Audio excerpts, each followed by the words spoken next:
system, hopefully, will be toasty. So fingers crossed. And thank you. There's quite a few of you here who have contributed through the lottery, for instance, that we've ran over the last couple of years to make all that possible. We have launched a new lottery for 2021-22. And the way these work, when you apply for grants to carry out work on the village hall, you usually need to put some money up front. So what we've done in each of the last 2 years is run a small lottery, prizes of £1,800 over the full year. One or two here have been successful in that, looking at Kath here. So £1,800 per year in prize money, but we actually make about £2,500 profit. And what we do, I put that together, apply for a grant for £2,500 usually, get the grant, we then got 5,000, then apply for another grant, and suddenly you get 10,000, and that's how we actually have managed to raise, on the back of £5,000 lottery profit in 2 years, we've managed to raise £65,000 through a variety of grants. It also means that we can keep the cost of hire for local groups at the village hall down to just covering our electricity, our oil, and insurance, and that's about it. So hopefully everybody benefits. If anybody wants to grab a copy of the form for the current lottery, and we launched it on Saturday, the village event, then I've got copies available at the end. And that's about it. So hopefully, around about November, we'll be sitting here, entering winter, but nice and warm for a change. Enough from me, over to Liz. And don't move, come back. Back, right? Okay. As this gentleman has just explained to you, a tremendous amount of work and time and effort had to go behind all of those grants. And that's the man who did it all. He was nominated to support Staffordshire. And I know that sounds a bit strange when we live in Derbyshire, but as we know, we're very close to the border. And Support Staffordshire, along with South West Peak Landscape Partnership, have been tremendous in supporting Hartington Village Hall. And the leaflet that you have on your table today, which I'll go into a lot more in a moment. On Saturday, representatives from Support Staffordshire came and gave to Keith a lovely acknowledgement award in the shape of a star. I meant to tell him to bring it today, but I thought he might get suspicious if I did that. But we are making sure that not just at home you've got an acknowledgement of your achievements, Keith, but we have got something we're going to put in the village hall. Now this is actually the citation that was written to get the nomination forward for his award. This beautiful frame and display has been done by Leon. Thank you very much, Leon. And I think if you would bear with me, we did make the font quite big. We thought that was a good idea. And we're going to hang it underneath the two frames that you can see over there, which are both acknowledging companies and businesses that have helped us with the village hall over many, many years, not just recently. I'd just like to read the citation which sums up Keith. The village hall reached a crisis point in 2017 and was in danger of closing. Following an emergency committee meeting, Keith agreed to be chair of a new board of trustees, not only saving the hall, but winning the trust and respect of the community and user groups. This was essential in ensuring the community got behind the trustees to address the many challenges. primarily replacing the roof, installing a new heating system, updating of lighting, electrics, and upgrading community provision, especially for the younger and older generations. To do this, he used his many skills to engage with funding and support agencies, the most important being the Southwest Peak Partnership, whose significant grant ensured we could replace our aging and leaking roof. Match funding is required for all of these projects. To access this, he met with all user groups, in particularly the Wednesday Dance Group. They run weekly and have been doing over the last 45 years.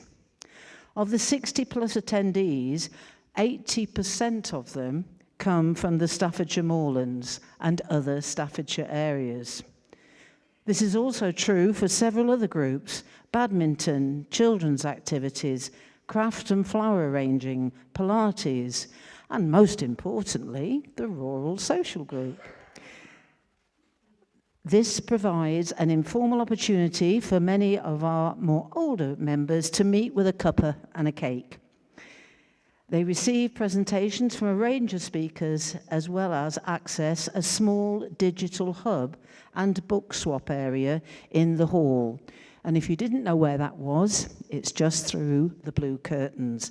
And we might be talking more about that, not this week, but next time. I'm nearly there. Okay. The development of this service was due to the leadership, hands-on support in decorating and maintenance, as well as access to more grants to support the well-being and mental health of our communities. Due to the close proximity of the county border, people can access the hall easily, and he has supported a team of volunteers in providing transport for those with none. During the pandemic, his meticulous eye for detail, understanding of regulations, and implementation has been invaluable. He has led by example, and wherever he could, he has helped many to access appropriate use of the hall, homeschooling, videoing of Pilates, etc. And finally, another skill he has is understanding of the ability to facilitate networking opportunities. He established a network of 5 village halls to share ideas, calendars, good practice, and fundraising opportunities. The most significant active member is that of Worslow, in Staffordshire, which of course is in Staffordshire. Without Keith, his skills, knowledge, generosity, and commitment to the communities of Staffordshire Moorlands and the parish of Hartington, our village hall and the people who use it would have lost a community treasure forever. I think you'd agree. This man deserves every word of that. Thank you, Keith.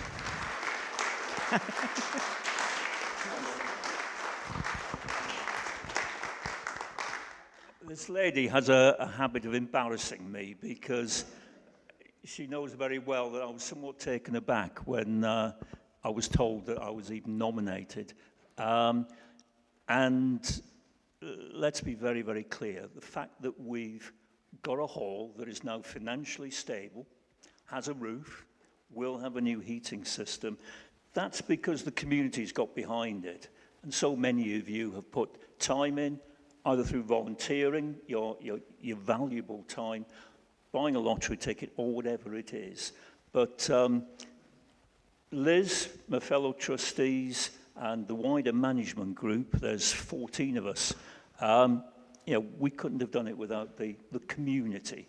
And the gentleman over in the far corner there, David Gordon, is my sort of opposite number at Worslow. Worslow have donated a oil storage tank to replace the one there. It's fire safety, which that one isn't. It's bonded, which that one isn't. And that's actually been donated by David from Worslow to us. And in addition, just a couple of weeks ago, John Grover and I took delivery of a cooker, stainless steel, 6-hob, 2 electric ovens, And that's going to go into a refurbished kitchen. And we managed to get that because David thought of us, and we bought it for £50. It's worth hundreds. So, David, thank you for coming along this afternoon. I know that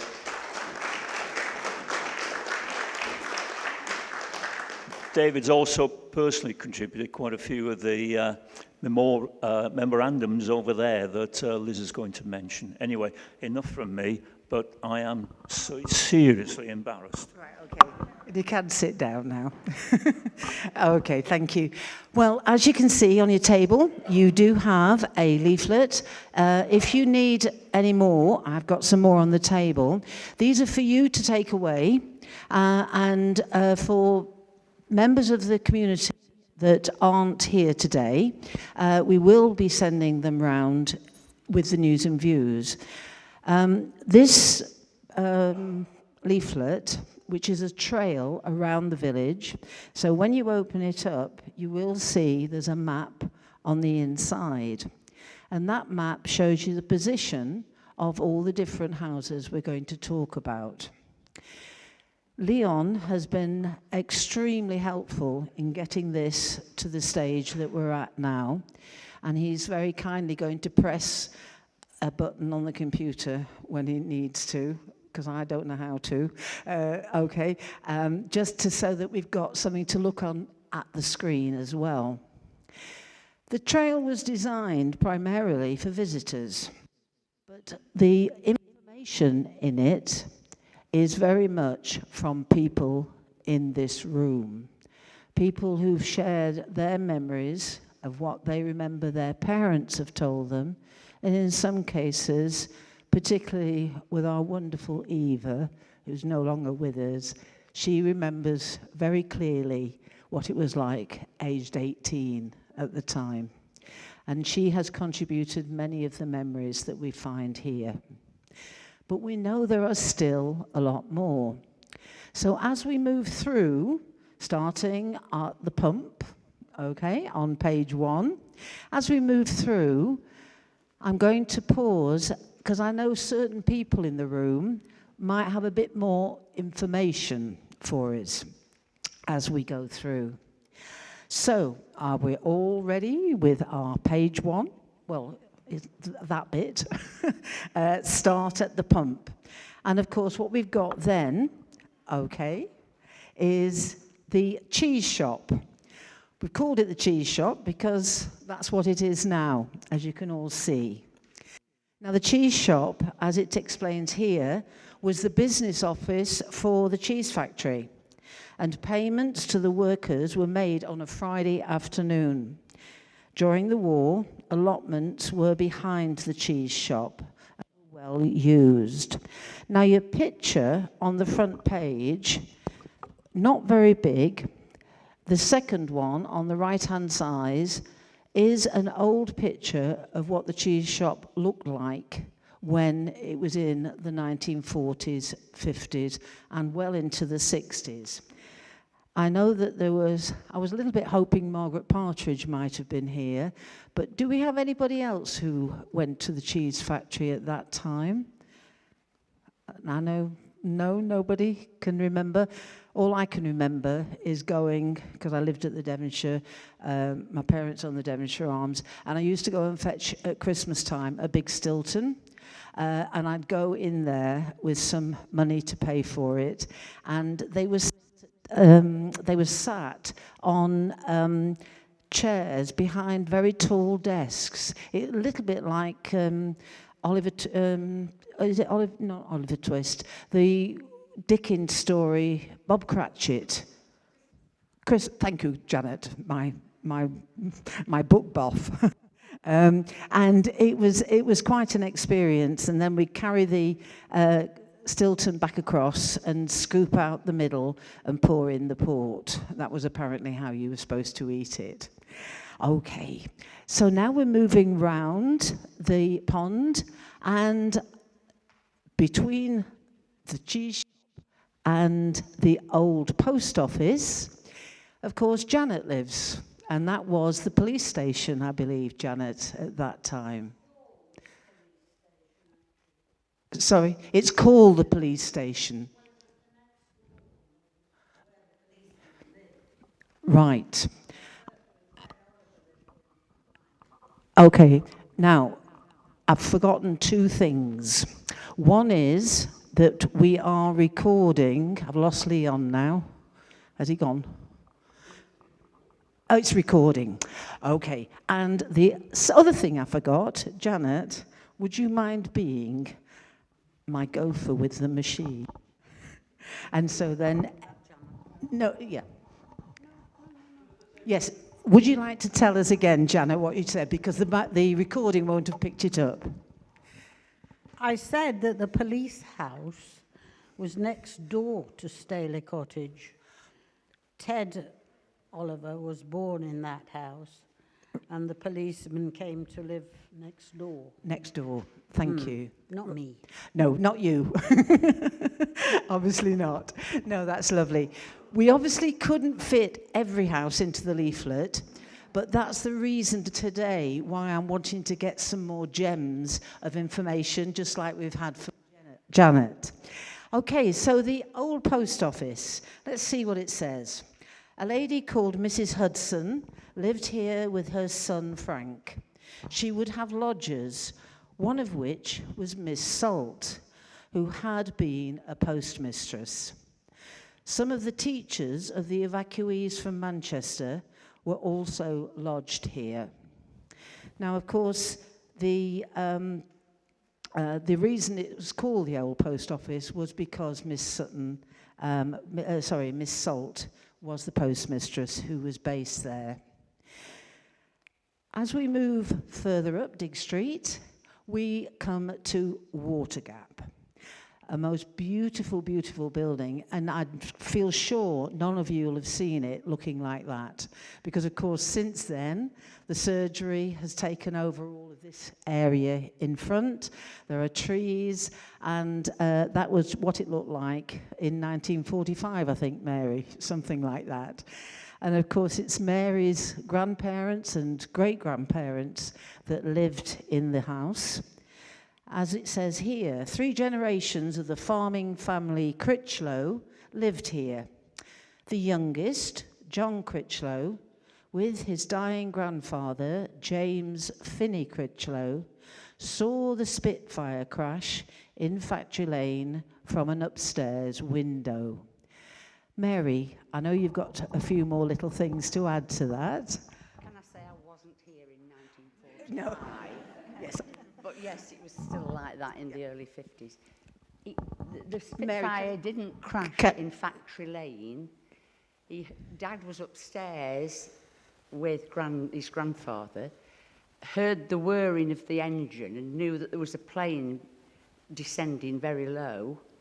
And he looked through the window, and the Spitfire actually came down in what they called the Big Hay, which is that long field sort of going across the valley from what was the cheese factory. Yes. And it came down, and basically that pilot was following a German aircraft, and he knew he would get into trouble when he was taken back to base because he'd broken all the rules in the book, saw his fuel tank going lower and lower, but continued trailing this German airplane. And he had to come down in our field. Right, so he was okay, he wasn't hurt. No, that's right. No. And I do remember when we did the memories of the stay with her, because I'm going to ask her something else in a minute. Yeah. When we did the memories of the school, the teacher at the time, Mr. Neild, took a group of school children down Factory Lane to have a look at the Spitfire crash. And I hasten to add that Factory Lane, of course, is now called Stonywell Lane. I do apologise, Stonywell Lane residents. But I always wish they'd put in brackets Factory Lane underneath it, and then we'd all know where we were talking about. But Mary, you also have memories, again, not personal, of another bomb dropping in Hartington, or a bomb this time, which, can you just talk a little bit about that? The bomb was dropped from a German aircraft at what we call the Hollow, going up to Pilkingtons. And They didn't, my dad always said they didn't think he was going to bomb the village. He was lightening his load, basically. Anyway, Dad was in bed. And the bang was so intense, it actually rolled him out of bed. And it damaged Pool Hall and the farm, didn't it, Kath? Moat Hall. Yeah. I think it blew all the windows out. Yes. Yes, 'Cause it was did. Just a massive, massive bang. that's- And of course, the craters are still there. when It's you- still there. when It's you just walk- above White Cottage, Yeah, isn't it? yeah, Going yeah. up Hyde Lane. Going up Hyde I Lane. haven't got a picture of that, but it's going up Hyde Lane. John and June will know that bit well as they live up there. And yes, the Kirkham family lived at Pool Hall at the Hall, time, yes, they did, yeah. before they moved to Vincent House, which a lot of people in the village will know, a long-standing family. Critchlows and Kirkhams were in the Doomsday Book, I think, Mary. Okay, thank you very much for those extra memories. And as we then move back down Factory Lane, back down Dig Street, we come to the beautiful house of now John Grosvenor, who lots of you know, and this is called Thatcher's. Fred Thatcher Yates, so called as he would do the thatching of the haystacks, as well as the 3 thatched cottages in the village. Now, we don't know which were the houses that were needing the thatching, but on a very old photograph, painting really, in the mid-1800s, which is around this area here, and the church, I think it might have been some of the houses just in front of the church here, but poetic license in a lot of those statements. That there is on the table lots of pictures of Fred when the Duke of Devonshire visit him. Sorry about me moving about. And so, along with all the other memorabilia, when I shut up and you're having a lovely cup of tea again, please do go and have a look at that. Some of the pictures that we've got and the stories that are on the table. And if you are finding getting there a little bit tricky, if you ask any of our helpers and waiting on people, they'll bring it to you. So we'll move on, lastly, to an area which Janet knows very well, because she lives here now. The cluster of Hope View. So, Janet, do you want to explain all the different houses we've got here? The Scruffy house with the 2 Velux windows, that's my house. Scruffy house with the 2 Velux windows is my house, so that's Hope Cottage. So that's an L shape, so what you're seeing is just one part of it. And the second part of it is, it comes sort of 90 degrees to the road. And then the small cottage in front of here, where Malcolm is pointing, that's Old Mary's. So that belongs to a family who live in Nottingham. And then Hope View is what we can see part of the gable end of, which is tagged onto the L bit of Hope Cottage, and that is now, that is Hope View. I don't know whether Leon has taken a photograph of Hope View. Do you want to? You haven't done, no. Not to worry. Now, what it tells us about, and this is going to lead me to another Richard in a moment in the corner, the cluster of 3. Hope View, the home of John Robert Bob Sherratt and his wife Irene, son Geoffrey, and the reference to the book that we're talking about, A Village Life, reflecting his memories from 1933 to 55. The website by which we can order this book, but I'm going to let Richard explain it in a moment. Hope Cottage was the home to Miss Rodham. And I do have a photograph, but I can't find it, which is very annoying. She was a retired school teacher, And this is the house which is based on Alcock's Lamp. Both of these books are available in village shops. Old Mary, home to Mary Sherratt and her brother Jonty, who was the gardener for Reverend Hewitt at the time. Now, there's a lovely picture of Mary, which is on the table over there, an elderly lady. And I do just remember seeing Mary there, because after Miss Roden left, my mum, when she left for Devonshire, moved to Hope Cottage and lived there until Janet bought it. So it's stayed well in the families, hasn't it, Janet? Absolutely. Lovely. Okay, so I'm just going to ask if Richard would like to explain a little bit more about the John Bob Sherratt diary and his book.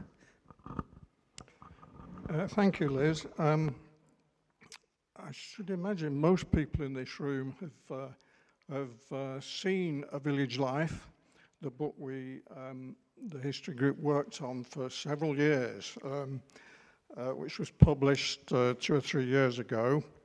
If perchance you haven't seen it and are itching to buy it, I can sell you one this afternoon. But I think Liz would also like me to mention that it will soon be available online. Leon is... No, he's not here. Leon is working on this at the moment, setting up a website for it. And hopefully this will generate a wider interest in the story of Hartington from 1933 to 55. That period was chosen because those were the dates when John Bob Sherratt wrote his diary, or at least the diary that we are aware of. He may have kept a diary for longer, but if so, its whereabouts are unknown. But his parents lived in, I better get this right, in Hopeview Cottage. But when they died in 1950, John Sherratt and his wife and son moved to Hopeview.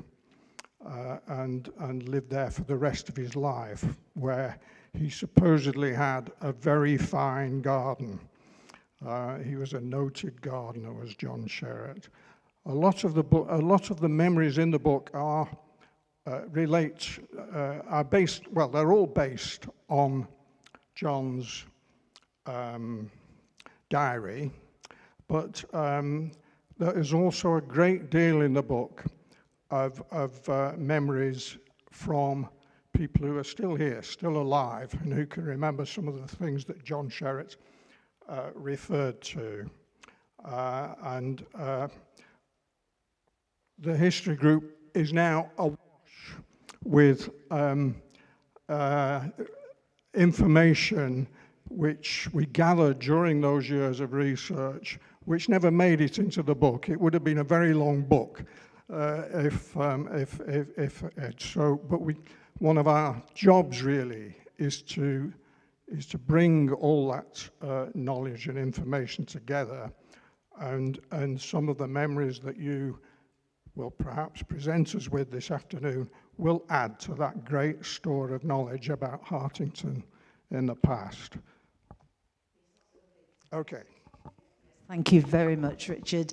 I was hoping that maybe one or two people were able to come who do remember Miss Irene, possibly even more than John Bob, because Irene, of course, worked in the what is now the village stores.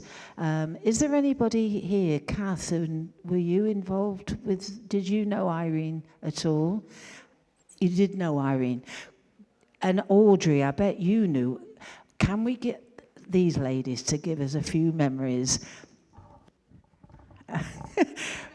Reluctantly, but go on, go for it. I don't. Well, I remember her, yes. Right, and tell me what she looked like. Tall. Right, that's lovely. Good. Tall, wasn't she? Yeah. Yeah, very small. Oh, very there you are. slim, Very, slim. yeah, lovely. And I believe they had a son. Yes, Jeffrey. Very talented in photography. Yeah, And unfortunately died. very young, I think, wasn't it? With a diabetic coma, wasn't it? Oh, right. And that was sad. Yes, yeah. Where, do you know where he worked, Kath? No.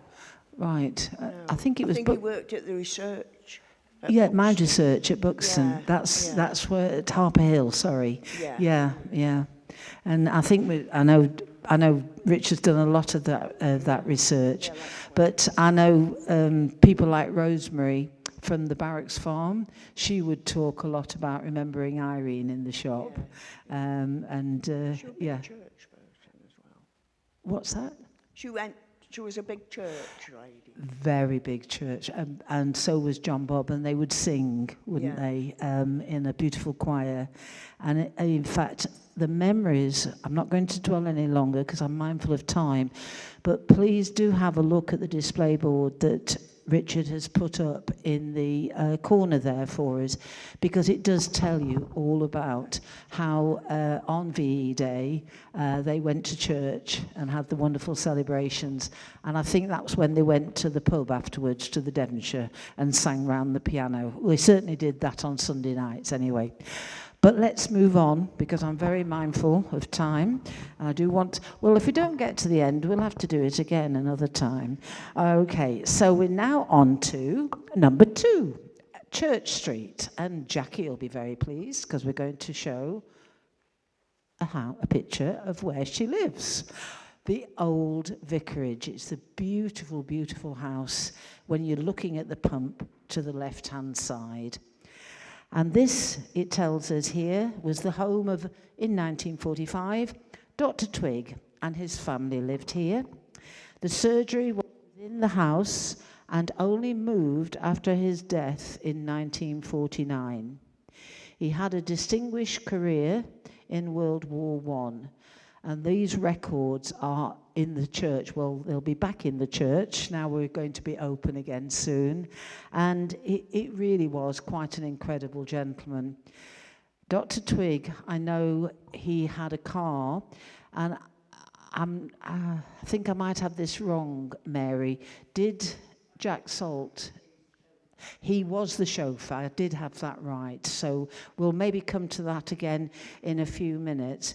But Jackie, you live there now. Have you got any from the historical records of the house or anything in the deeds or anything to tell us about? No, not really, because Jane Allen, who owned it before me, kept all those. Oh, does she? She briefly showed me some things, but I can't remember everything. Ah, so I'll have to be on Jane Allen's case then, shan't she's I? got the old documents, Yes, which would be really interesting. And, sorry, go on.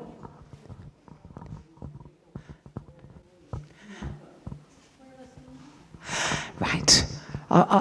No, that's perfectly okay. Now, Brian remembers having his injections with Dr. Twigg in the surgery. Now, Mary, you're nearly as old as Brian, a little tiny bit.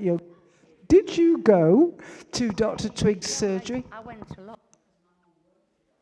I thought so, right. She lived in, you see. She lived in when... Tell us about it. Well, they leave school at about 14. Right. They were sent out to work. Yeah, And my mum came to live in Dr. Twigg and Mrs. Twigg. Mrs. Twigg's house. Yeah. And so did you go to the... Well, no, I can't remember, Liz. I No. don't know. No. I don't know. He does remember that, because from there, I think it was Dr. Lloyd, and it Was. moved And Dr. Williams. to... Yeah. And Dr. Williams, yeah. Yeah, okay. But I mustn't digress, because we must stick on to the task in hand. Okay, so what we've now got, moving up the street from Jackie's house, is the Royal British Legion. And this thing was that this was the village reading room at the time, and was also used to store the Home Guard rifles upstairs. Now, it's called Cavendish House because it was owned, I believe built, but certainly owned and still is owned by the Duke of Devonshire, which of course was the Cavendish family. And I believe, and I hope I'm telling you the truth, that they still pay what they call a peppercorn rent to the Duke of Devonshire for the use of that reading room, now British Legion. Welcome to Mr. Freeborough, which will be a few streets on. We'll hear all about how the Home Guard kept their rifles down at the British Legion, but I won't stay with that any longer unless anybody's got anything they want to add. If Eva was here, she'd tell you all about the dances that they went to. Audrey, do you remember anything about the British Legion? And you've got to speak if you do, because it was the reading room. The reading room. Tell us about it as the reading room, please, Audrey. Well, I can't remember a great lot about it. And they used to come in choosing books and taking them and reading, bringing them back, like a library. Yeah? Yeah, that's what it used to be. That's as far back as I can remember. And then once there was a lot of soldiers in from somewhere, and they stayed in for quite a while. Right. Yeah. They actually stayed I think in there the was something to do with Barrett's Farm. Yeah, down there.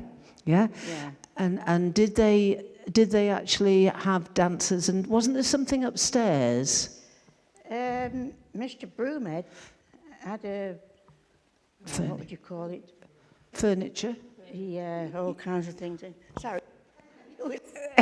All kinds of things he used to sell. Yeah, Mr. furniture. Broomhead. He had it down at Hume End. And then Remember him it being went at down to Hume Hume End, End. same one. Yeah. Yeah.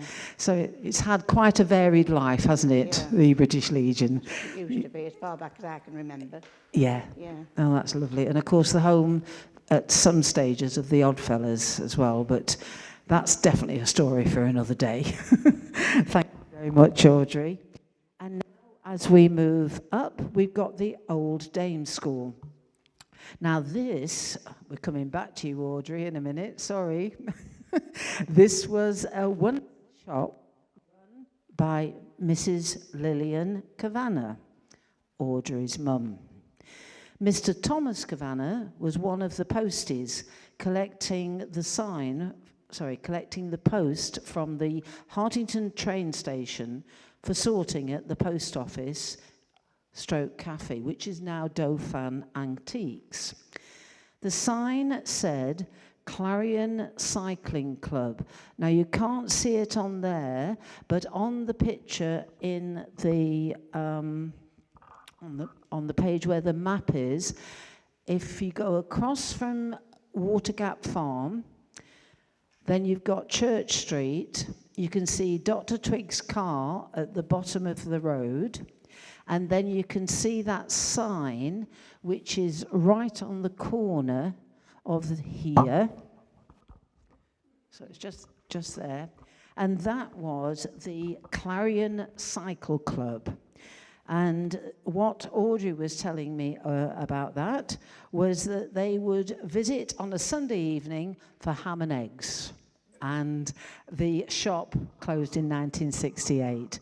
What are your memories of going to that shop as a young child, Audrey? You're going to tell us just a few. Yes, used to do catering, bed and breakfast, just over the shop. Yeah, and lots and lots of cyclists used to come on a Sunday night for ham and eggs. Yeah, and then travel off again. Oh, that's lovely. That's grand. Thank you very much. Of course, a favourite place for the children to go and get their sweets as well, wasn't it? As well. Okay. And last but not least, we've got Arbor Head. Now, this is where Jack, Daisy, and daughter Betty cared for an evacuee. I've missed off their surname. It was Broomhead. Sorry, I didn't realise I'd missed that off. The evacuee was called Dennis Grant, and he was disabled. He stayed with them after the war and died of a brain tumour. He's buried in the church. Daisy was the post lady who delivered post to the whole village. And she did it on foot.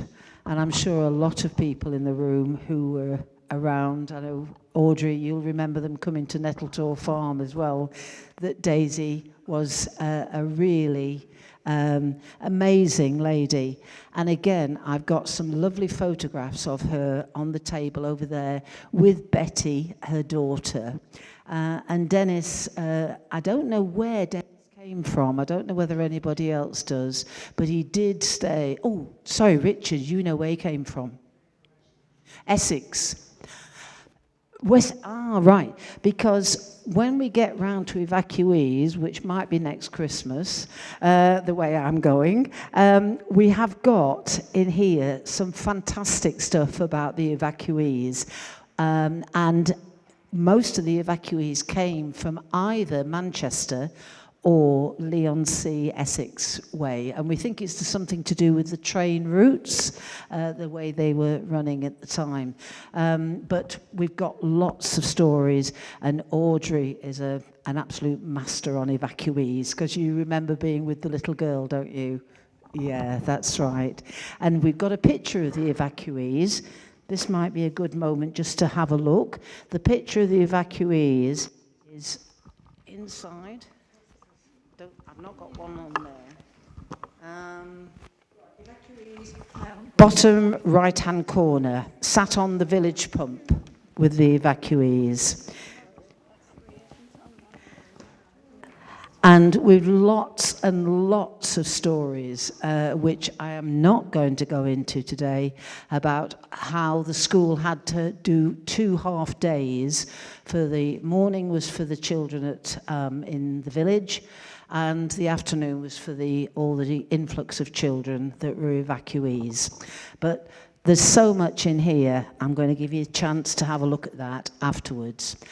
So Arbor Head was where Daisy lived, a post lady, who with Audrey's father, Tom Kavanagh, would sort the post out in Dauphin Antiques, which was Mr. Tresser's shop, and they'd sort that out, and she would then walk all the way around the village on foot, delivering the post. And Tom, I think, Audrey, your father, would go walk and then cycle eventually, is that right? All the way up to the New Haven and Alsop to deliver post. So they were pretty dedicated postmen. So, and she'd do Biggin as what Daisy did. I didn't know that. Right. All right. It was always on time. You know, I think we need to put that on her gravestone. You were always on time. Oh. Was that something else, Audrey? Yeah. Did you say something else then? Oh, right. Okay. Right. I am definitely going to do another instalment of this another day, I think, or the way I'm going. We are going up the Dale now, or down the Dale. And we start, of course, with the fantastic War Memorial.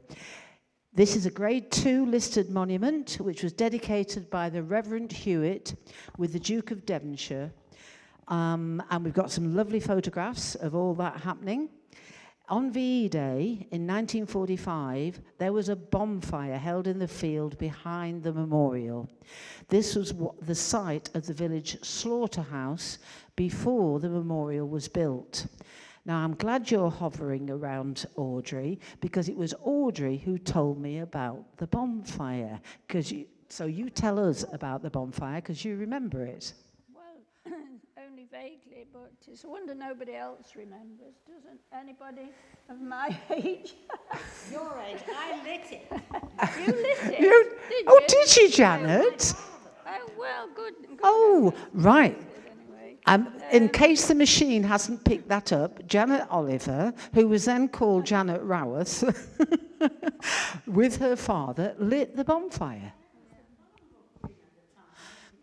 Oh, yes. Yeah. No, not 1945. You were Queen a bit later. That might have been another bonfire. Yes. But Audrey, what else do you remember?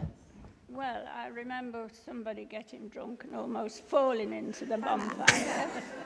But really, I don't remember much else about it. I presume that was the bonfire and not your bonfire. Right, so we better delete Janet's little extra bit in there. I don't think John Bob Sherratt mentioned the bonfire, did he? He didn't mention very much about VE Day. No.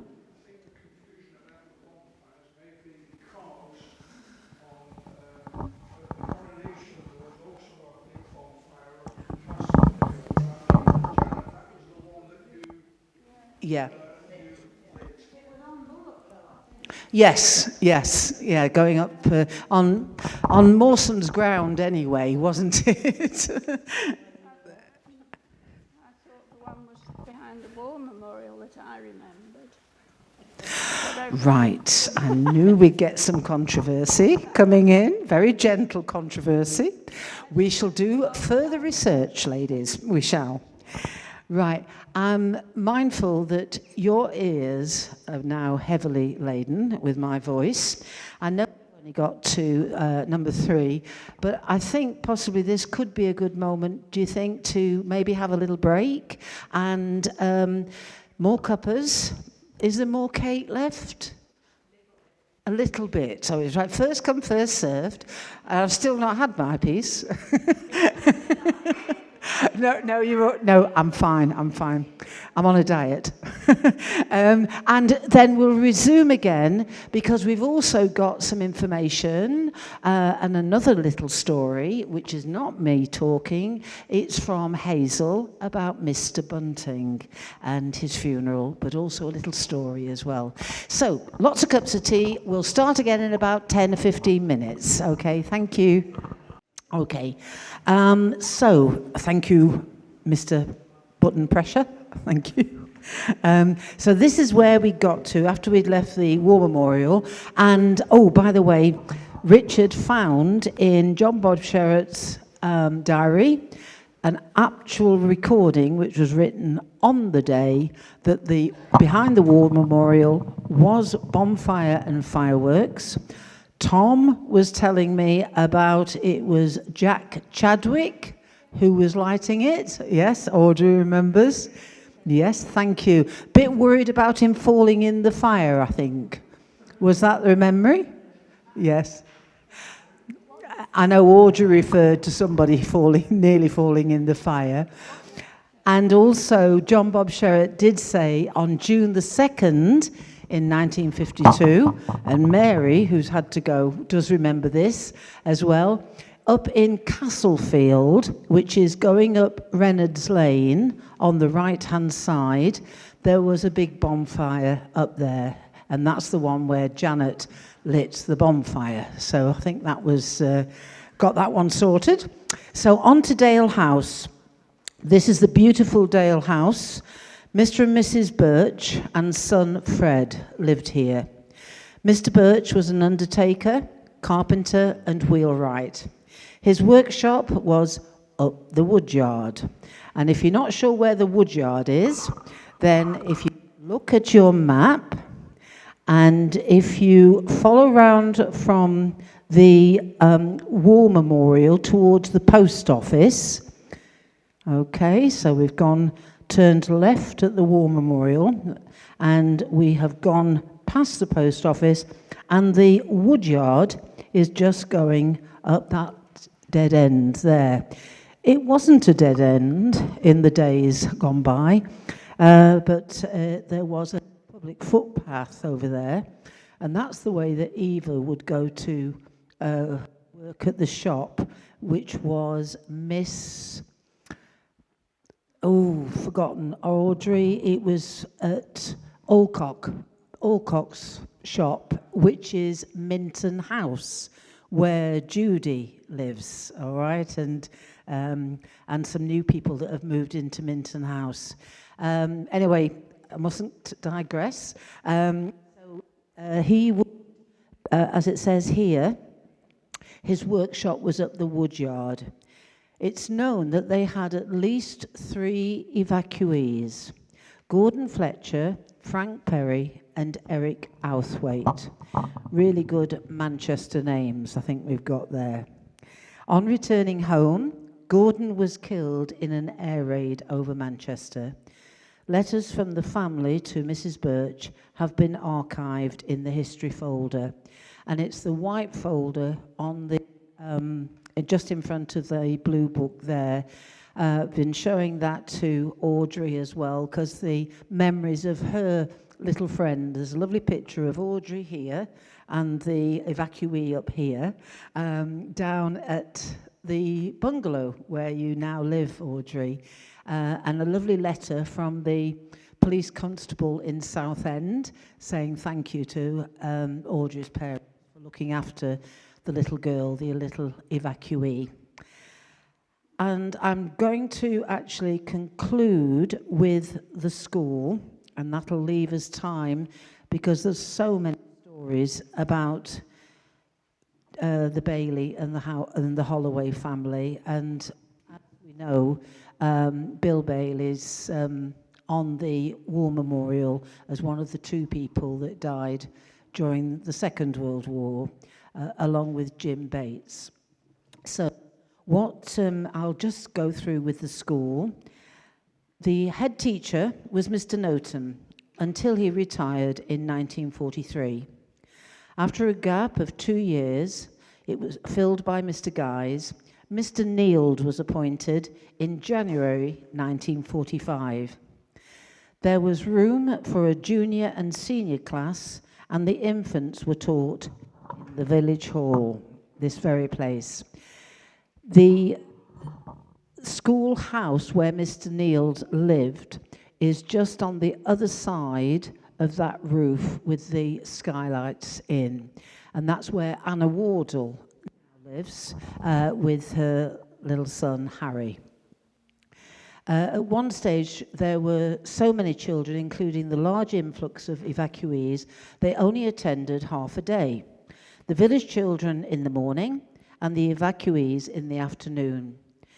The children visited the Spitfire crash, which we talked about earlier, down Factory Lane, now called Stonywell Lane. There was no kitchen at this time, so the children would have lunch at the youth hostel instead. The school was built in 1866 after the closure of the old schoolhouse on Church Street. So remember where we had the Audrey's little mum's shop with the little sign, cycling sign outside.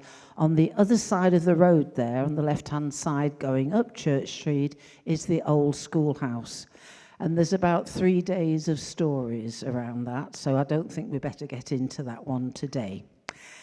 Lovely. Well, thank you so much. I do hope you've enjoyed part 1. And I've managed to keep things moving quite well. Hazel, I wonder if you'd like to come and just read for us your little story. And after she's done this, I've got the information about Mr. Bunting's funeral on Friday. But let's hear your story. Right, thank you. I decided to write about his last road trip. There. I was a bit upset when he died, and it brought great comfort when I went back about the last trip we did. So here goes. Grandad's last road trip. I went down with his roast dinner, which I always had with him on a Sundays. Winter Rose, his carer, said he needs a big ride today to keep his mind off the pain in his mouth. So he grabbed his straw hat and his sticks and got in the car. We picked my mum and dad up and headed off down Alston Field, where we followed a farmer and his family moving his suckler cows. Then we went to Worsley over the moors, where the heather was starting to show. We went up to the Mermaid Pool and looked at the stunning views and had some fresh air. Then we headed to Gradbach, a road I'd never took. We took the Bus road, reminded us of how many bus trips Grandad had been on. Followed the road to Orgrave, where we passed a farm, where he said he'd been to a sale many years ago. Then we went to Blaze Ice Cream Farm, which was really busy. We didn't queue for ice cream, But we looked at a farm machine that had been done up and painted like new, which Grandad said he had used one when he was younger. He then wanted to go up to the Cat and Fiddle, which was bleak, wild and rugged, but beautiful. The sheep were grazing on the roadside. The clouds were dark in the sky, but the sun was trying to shine. We could see Jodrell Bank in the distance. It looked very bright and sunny over the Cheshire Plains. Then we'd been in 3 counties, Staffordshire, Derbyshire and Cheshire.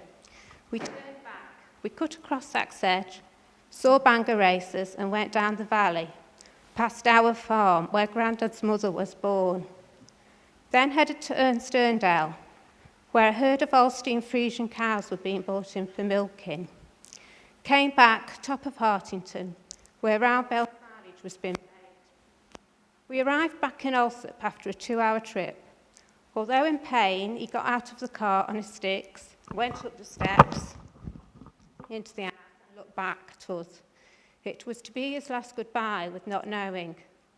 I took him on many rides, but this one seemed extra special in so many ways. Just went where the road took us. Rest in peace, Grandad. You are united with Grandma now after 27 years apart.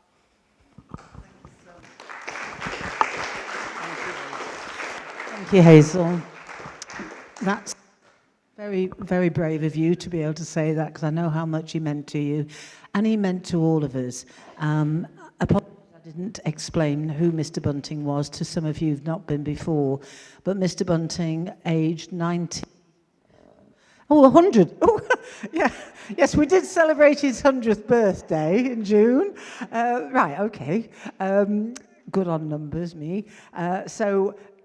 Mr. Bunting was one of the original members of the RSG when we first started with Farming Life, and then he'd had some ill health and hadn't come to us, but then for his 100th, which was our first RSG after lockdown, which was wonderful, marvellous party, and Hazel was so pleased that he was well enough to come to that, because it was not much longer after that he passed away. But we have got details here of his funeral, which Hazel has passed to me. The funeral is at 11:30 at Alsop Church, probably the most beautiful little church there is in Derbyshire. It's absolutely wonderful. It's on this Friday, the 27th of August, and the option to wear masks. Donations to Hartington Doctors, Alsop Church and Parwich First Responders. Alan is the vicar, and we all love Alan, so I know this will be a wonderful service. And Chris Morris, that was the gentleman that gave him the beautiful tie. Is that right? That's right. Tell me the name of the cattle. Holstein? Is it Holstein Friesian style?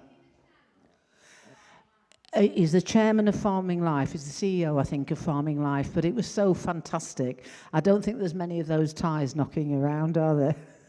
And he was so proud of that. They're having as many as possible in church, and there will be a microphone for people outside. And but if people can't go, they can give me donations either today or at another time. We can always leave them at Sue's. Pardon?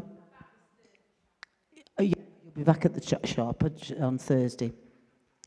There will be refreshments and everyone is welcome. Sorry? It is at the Bentley Brook, the refreshments afterwards. Right. Now, what if anybody, just after we finish, because I'm going to hand back to Keith now to do just brief information on the survey, but if you would like to share transport or lifts, or if you want to find something out more about it, please do talk amongst yourselves, but check with Hazel or Kay or Mary to see the absolute details. And I'll leave this written information on here. Right, you'll be pleased to know I'm going to hand back to Keith, and he's going to talk you through the survey, which you've got on your tables. Thank you, Liz. Before I say something about the survey, what you've heard this afternoon, the new village trail, we owe so much to Liz and to Leon. There's a bit of a story behind the production there, because let's just say it was originally being planned in a different way by professionals, and it went a bit wrong. And that pamphlet that you see has been produced by Leon. So it's a pity that he's gone. I think he's probably nipped back to work.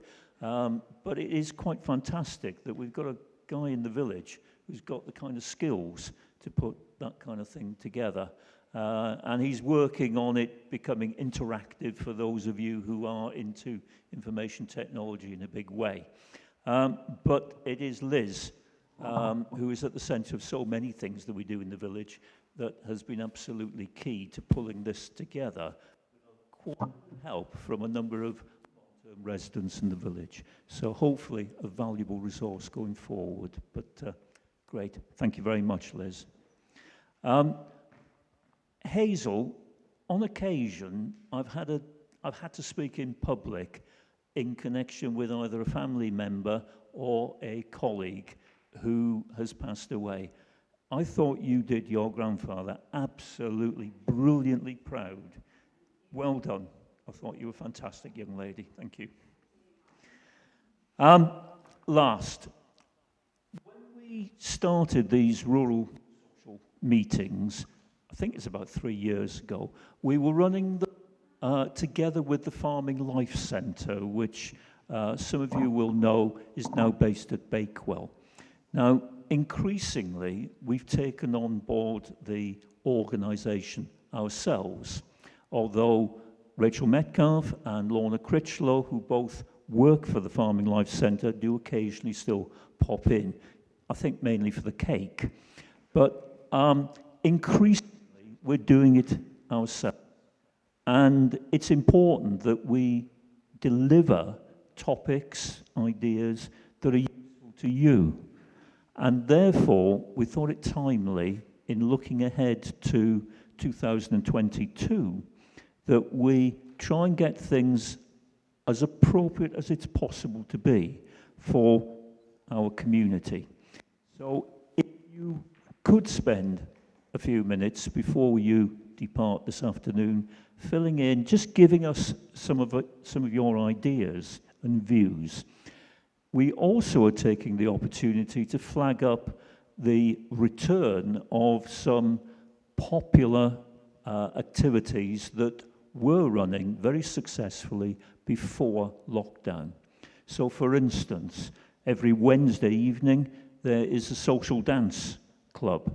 50 or so regularly come along from all over. Apparently the floor that we're sitting on at the moment is an exceptional dance floor, well sprung, and people come from Cheadle, from Macclesfield even, Ashburn, Bakewell, to come along on a Wednesday evening. It would welcome new members, and if anybody's interested, literally all they've got to do is either flag up their interest to myself or to Liz, or simply turn up. Trying to remember when the first session is? 15th of September. So might be of interest. I don't think they actually assume any previous skill. They're more than happy to help, but it is a lovely atmosphere in here, I must admit. And then I'm looking at Liz Hitch at the back there. Is it autumn 2019, we launched Hartington Sings, which is a group that grew to, I think, 20 plus members, come along of an evening, rehearse, and then look for opportunities where they can actually perform in public locally. And again, anybody who fancies something a bit different, that also is going to kick off again, probably late October, I think is the thinking, and sort of in the lead up towards Christmas. So that's why a couple of those questions are there. Equally, we are looking to do things which, afternoons, for instance, the village hall is relatively lightly used during afternoons. We have a supply of indoor games, ranging from badminton to table tennis, indoor curling, indoor bowls, and we could do a few other things as well. We have managed to succeed in getting one grant so far for just over £1,000 to help support a range of activities. And if we need to buy a bit of new equipment because somebody is interested in a new kind of activity, then we will do so. So we've got that money for the likes of organising this group and others. Chair Pilates on a Wednesday afternoon, Wednesday late morning, is something that's become important and popular in the last 12 months or so when we've been able to Pilates. So we have two groups, but the second group is Chair Pilates, where Teresa has a particular expertise as the Pilates leader in actually working with people who perhaps aren't quite the contortionists that those in the first session actually are. But again, it's an opportunity if any of you wish to come along. Just come along, talk to Liz, myself, or just turn up at the appointed time. You will be made most welcome. So that's basically the reason for the survey. If you could leave any completed forms probably on the table, simple as that. And I think we're about there. Just say that I will be taking some more surveys with the news and views to targeted households. I know who's here and I know who's got now, but I do also realise some people aren't here, so I will do that. As I said before, this is going to be in news and views for Hartington, and but you won't get another one, all right? So look after the one. I'll also have some spares going forward. So yeah, I think that's it. And we might have badminton starting as well. Monday night, 7:30 for a couple of hours on Monday nights, which we're looking forward to. Right. Yeah.